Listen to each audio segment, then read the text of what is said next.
নমস্কার বন্ধুরা, মধুমিতা হোম কিচেনের আরেকটি নতুন পর্বে আপনাদের সবাইকে স্বাগত জানিয়ে শুরু করছি আজকের রেসিপি। আজ আমি বানাবো পাঁচমিশালি শুক্তো। গরমের দিনে দুপুরের খাবারে প্রথম পাতে রাখতে পারেন সুস্বাদু স্বাস্থ্যকর এই শুক্তোর রেসিপি। চলুন তাহলে দেখে নেওয়া যাক আজকের রেসিপি।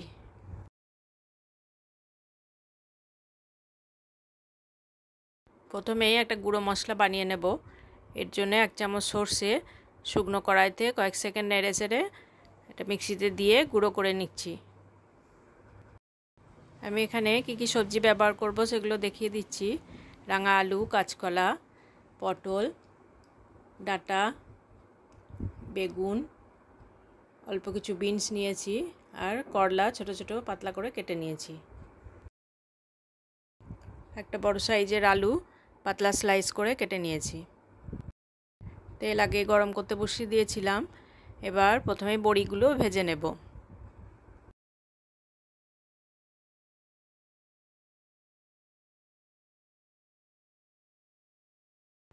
বড়িগুলো ভাজা হয়ে গেছে, এবার তুলে রেখে দিলাম।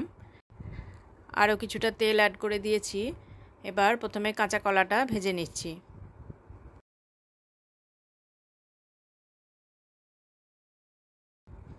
হালকা করে ভেজে কাঁচা কলাটা তুলে রেখে দিলাম।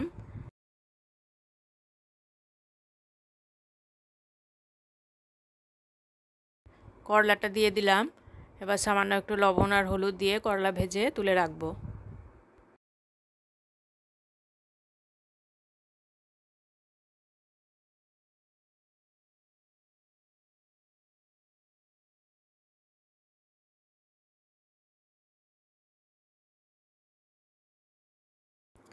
বাকি তেলের মধ্যে এবার একটা তেজপাতা, দুটো শুকনো লঙ্কা, হাফ চামচ সর্ষে আর মেথি ফোড়ন দিয়ে দিলাম। কয়েক সেকেন্ড নাড়াচাড়া করে প্রথমে দিয়ে দেবো পটলগুলো। এখানে কোনো সবজি খুব বেশি ভাজবো না, পটল হালকা একটু ভাজা হলে এবার দিয়ে দিচ্ছি ডাঁটা।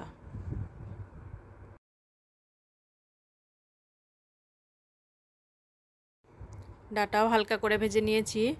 এবার অ্যাড করে দিচ্ছি বিনস আর আলু।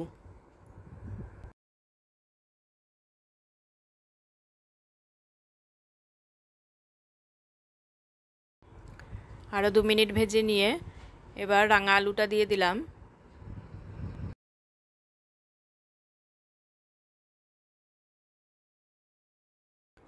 এবার স্বাদমতো লবণ আর হাফ চামচ হলুদ দিয়ে দিলাম।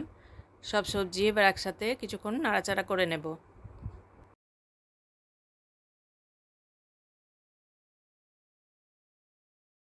এবার বেগুনটা অ্যাড করে দিলাম। সব সবজির সাথে 1-1.5 মিনিট নাড়াচাড়া করে নিচ্ছি। ভেজে রাখা কাঁচা কলাটা দিয়ে দিলাম। এবার স্বাদমতো লবণ দিয়ে দিলাম। সামান্য একটু চিনি দিয়ে ভালোভাবে মিশিয়ে নিচ্ছি।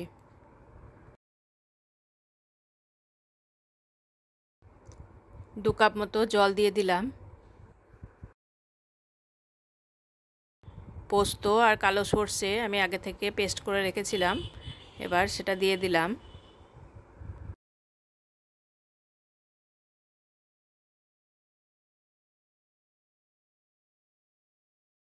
সবজি ফুটতে শুরু করেছে, এবার আঁচটাকে কমিয়ে ঢাকা দিয়ে দিলাম।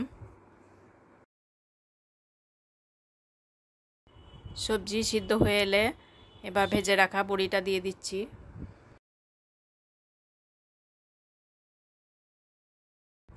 আবার ঢাকা দিয়ে আরও 2-3 মিনিট রান্না হতে দেব।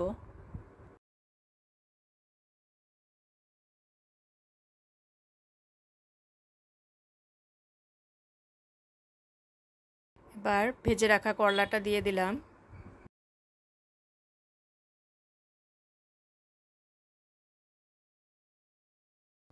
আবার ঢাকা দিয়ে আরও 2-3 মিনিট ফুটতে দেব, যাতে করলার ফ্লেভারটা পুরো সবজিতে চলে আসে।